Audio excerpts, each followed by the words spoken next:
সুপ্রিয় শিক্ষার্থীরা, কেমন আছো তোমরা? আশা করি ভালো আছো। আমি তোমাদের সামনে হাজির হয়ে গেলাম আজকের বাংলা ক্লাস নিয়ে। তোমাদের প্রথম সাময়িক পরীক্ষা শেষ ইতিমধ্যেই। তোমরা আশা করছি অনেক ভালো পরীক্ষা দিয়েছো।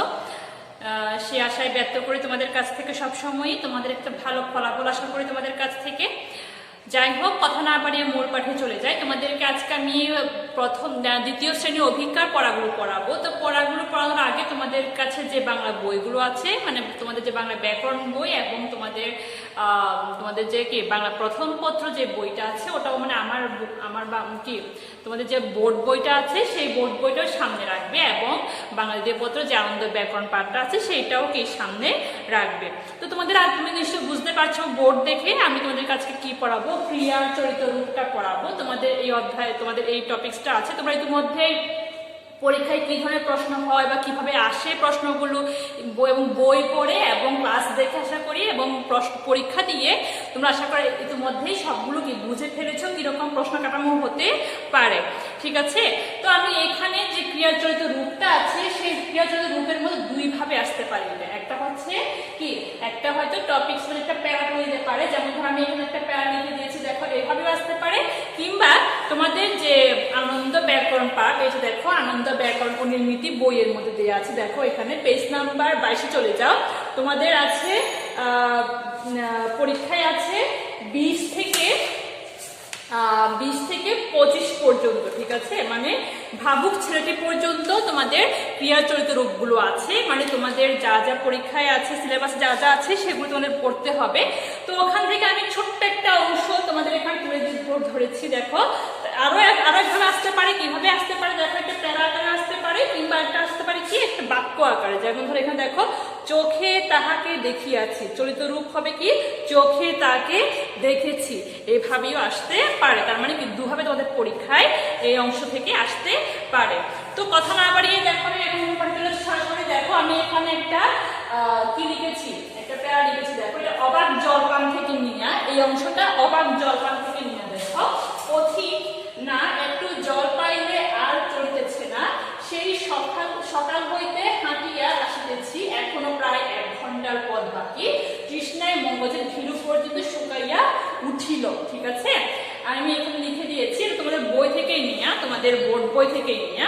তো এখানে কোন কোন জায়গাটা আগে আমাকে এটা পড়ার আগে, প্রশ্নটা পড়ার আগে দেখার পরে আমাকে প্রথমে সিলেক্ট করতে হবে কোন কোন জায়গায় সাধু রূপগুলো আছে, মানে কোন কোন শব্দ এখানে সাধু রূপে আছে সেগুলোকে কি করতে হবে, চলিত রূপে নিতে হবে। ক্রিয়াপদকে চলিত রূপে নিতে হবে। ক্রিয়াপদ মানে কি, যে কোনো কাজকে আমরা কি বলে থাকি, ক্রিয়া বলে থাকি, তাই না?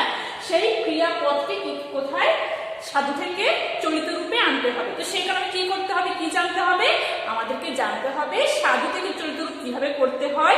যেমন কি চলিতেছে, হ্যাঁ, খাইতেছে, বাকি পাইলে পেলে, তারপর কি যেমন ধরো চলিতেছে কি হতে পারে চলিত রূপ হতে পারে কি চলছে। এইগুলো তোমাদেরকে অবশ্যই জানতে হবে। এগুলো না জানলে কিন্তু সঠিকভাবে এই অংশটার উত্তর করা সম্ভব না। বারবার করে বলছি, যদি এই পরিবর্তনটা না জানো, ক্রিয়াপদের পরিবর্তনটা না জানো, সাধু থেকে চলিত রূপে নিয়ে কিভাবে নিতে হয় বা কিভাবে হয় সেটা তুমি না জানো, তাহলে কি এই অংশটা তোমাদের পক্ষে করা সঠিক উত্তর করা সম্ভব না। তো দেখো না একটু জল পাইলে আর চলিতেছে না, তো এই লাইনের মধ্যে কোনটা চরিত্র আগে আমাদের ক্রিয়াপদ সেগুলোকে আমাকে বের করতে হবে, বা কোনটা চরিত্র সাধুরূপে আছে। প্রথমে আছে কি এখানে পাইলে সাধুরূপে আছে, চলিতেছেটাও কি সাধুরূপে আছে। তার মানে কি আমাকে এই দুটো চেঞ্জ করতে হবে। সেই সকাল হইতে হাঁটিয়া আসিতেছি, তো এখানে কি কি দেখো, হইতে হাঁটিয়া আসিতেছি, তিনটা কি শব্দ এখানে সাধুরূপে আছে। এরপর দেখো এখনো প্রায় 1 ঘন্টার পথ বাকি, তো কি এখানে কিন্তু এই লাইনে কোনোটা কি সাধুরূপে নাই, সব চরিত্র রূপে আছে। এটা আমাকে চেঞ্জ করতে হবে না। তো কি তৃষ্ণায় মগজের ঘিলু পর্যন্ত শুকাইয়া উঠিল, তো আমাকে কি করতে হবে এখানে তৃষ্ণায়, তাহলে কি এখানে কি করতে হবে, কি কি চরিত্র রূপ সেটা বের করতে হবে। এটা আমাকে চেঞ্জ করতে হবে, শুকাইয়া চেঞ্জ করতে হবে, উঠিল ওটাও কি চেঞ্জ করতে হবে। তাহলে আমি এখানে কি লিখবো, না একটু তাহলে তোমাকে উত্তর করতে হবে কিভাবে, এইভাবে নিচ যেভাবে লিখছি ঠিক সেভাবে লিখতে হবে। পথিক না একটু, এইভাবে পুরো লাইনটাই কিন্তু তোমাকে যদি এটা প্যারাটা আসে সম্পূর্ণ লাইনটা কিন্তু লিখতে হবে। এবং যদি এখানে যদি বাক্য আকারে আসে বা সেন্টেন্স আকারে আসে সেই ক্ষেত্রে কিন্তু পুরো লাইনটা তোমাকে লিখতে হবে। লাইনটা বাদ না দিয়ে শুধু উত্তরে লিখে দিলে হবে না। জল কি, একটু জল না পেলে আর চলছে না, এইভাবে কি লাইনগুলো লিখতে হবে। আমি যেভাবে লিখছি ঠিক সেভাবে কিন্তু লিখতে হবে। সেই সকাল হইতে, তাহলে কি সেই সকাল থেকে কি হবে, হেঁটে আসছি, হেঁটে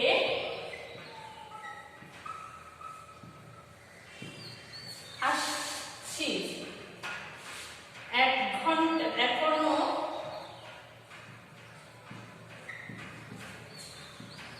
প্রায়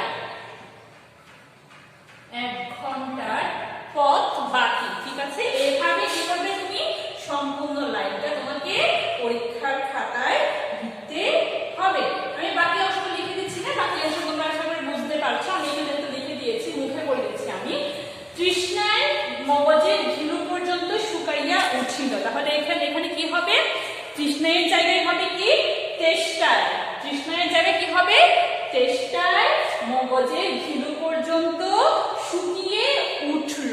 ঠিক আছে, এইভাবে কি করতে হয়, ক্রিয়াপদ চরিত রূপগুলো করতে হয়। ঠিক আছে, আমি আশা করি বুঝতে পেরেছি তোমাদেরকে। এবং আমি আরো একটা বলেছি কি, আমি আবার ওটা জিনিসটা তোমাদেরকে বুঝিয়ে দিচ্ছি। দেখো, এটাও বুঝিয়ে দিচ্ছি। বাক্যের রূপান্তর, চোখে তাহাকে দেখিয়াছি, চোখে তাকে দেখেছি, আমি জানিতে চাই না, আমি জানতে চাই না। তৃষ্ণায় মগজের ঘিলু পর্যন্ত শুকাইয়া উঠিল, তেষ্টায় মগজের ঘিলু পর্যন্ত শুকিয়ে উঠল। সকাল হইতে হাঁটিয়া আসিতেছি, সকাল থেকে হেঁটে আসছি, আমি সব দেখাইয়া দিতেছি, আমি সব দেখিয়ে দিচ্ছি। জল কোথায় পাইতে পারি, জল কোথায় পেতে পারি। তোমরা চাইলে কি এই বই থেকেও সাহায্য নিতে পারো। এখানে ব্যাকরণ বইয়ের তোমাদের পরীক্ষায় আছে পৃষ্ঠা 20 থেকে তোমাদের পরীক্ষা আছে পৃষ্ঠা 20 থেকে 25 পৃষ্ঠা পর্যন্ত। ক্রিয়াপদের চরিত রূপটা এই বইয়ের মানে ব্যাকরণ বইয়ের 20 পৃষ্ঠা থেকে 25 পৃষ্ঠা পর্যন্ত আছে। তোমরা কি করবে, তোমরা এগুলো বাসায় বেশি বেশি করে চর্চা করবে। সিডব্লিউ খাতায় অবশ্যই চর্চা করবে, এসডব্লিউ করার কোনো প্রয়োজন নেই। তোমরা কি করবে, তাহলে তোমাদের কাজ হচ্ছে এই অংশটা কি বেশি বেশি করে চর্চা করা। আশা করি তোমরা আমার ক্রিয়া চরিত রূপের ক্লাসটা বুঝতে পেরেছো। এবং তোমাদের যে কি টপিকস গুলো আছে, মানে কি তোমাদের বাংলা প্রথম পত্রে যে অংশগুলো আছে, অবাক জলপান, মাটির নিচে যে শহর, দেখে এলাম নায়াগ্রা, ভাবুক ছেলেটি, শিক্ষাগুরুর মর্যাদা, ঘাসফুল এবং 2 তীরে, এই অংশগুলো থেকেও কি হতে পারে, এখান থেকে কিন্তু রচনাও আসতে পারে, আবার চিঠি আকারে আসতে পারে। যেমন ধরো অবাক জলপান থেকে কি একটা কি চিঠি আসতে পারে, কি নিরাপদ কি জলের জন্য, নিরাপদ পানীয় জলের জন্য কি ব্যবস্থা করার জন্য আবেদন জানিয়ে প্রধান শিক্ষিকার নিকট বা প্রধান শিক্ষকের নিকট একটা দরখাস্ত লিখো, এখান থেকে কি একটা চিঠি আসতে পারে। তারপরে যেমন ধরো মাটির নিচে যে শহর, এটা খুব ইম্পর্টেন্ট একটা টপিকস, এই অংশ থেকে কি হতে পারে, রচনা আসতে পারে। কি হতে পারে এখানে, যেমন ধরো মহাস্থানগড় আসতে পারে, তারপর কি সোনারগাঁ আসতে পারে, মানে একটা দর্শনীয় স্থান। তারপর আরেকটা আসতে পারে কি তোমার ওয়ারি বটেশ্বরটাও কি আসতে পারে এখান থেকে। মানে 3টা রচনা কিন্তু আসতে পারে, কিংবা একটা চিঠি আসতে পারে কিভাবে, একটি ঐতিহাসিক স্থানের বর্ণনা করে, বা তোমার দেখা একটা ঐতিহাসিক স্থানের বর্ণনা করে কি বন্ধুর নিকট একটা পত্র লিখো, এভাবেও কিন্তু পরীক্ষার মধ্যে আসতে পারে। তো দেখে এলাম নায়াগ্রা, এখান থেকেও একটা রচনা আসতে পারে কি নায়াগ্রা জলপ্রপাত নিয়ে একটা রচনা আসতে পারে। তারপর ভাবুক ছেলেটি জগদীশচন্দ্র বসুকে নিয়ে কি স্যার জগদীশচন্দ্র বসু নিয়ে কি একটা রচনা আসতে পারে। শিক্ষাগুরুর মর্যাদা নিয়ে কি একটা রচনা আসতে পারে, শিক্ষাগুরুর মর্যাদা সরাসরি এভাবেই কি রচনা আসতে পারে। তারপর কি এইগুলো থেকে তোমরা কি করবে, এগুলো যে রচনাগুলোর নামগুলো বলেছি তোমরা বাসায় অল্প অল্প করে শেখার চেষ্টা করবে, ঠিক আছে।